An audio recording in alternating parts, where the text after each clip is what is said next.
mga mare, ipapasyal ko muna si Aiden sa dagat. Tara na. Careful. Wow.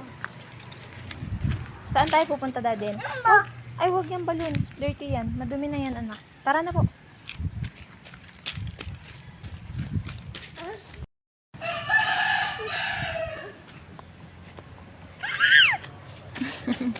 Ano yun? Chicken. Wow. Saan pupunta si Aiden? Uy. Uroy. Let's go.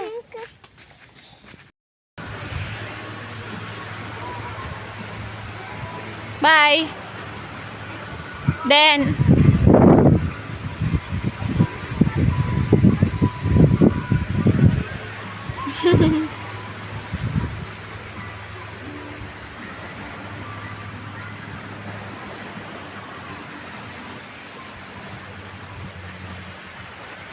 Dadin, paano jogging?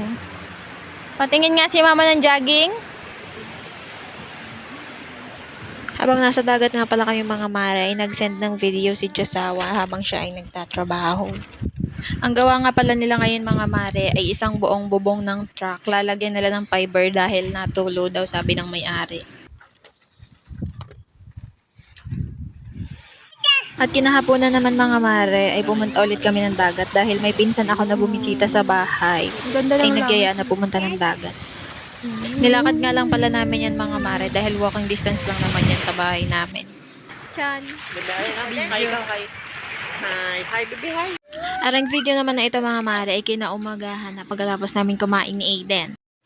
Binanlawan at isinampay ko na din pala mga mare yung mga damit na iwinashing ko kahapon.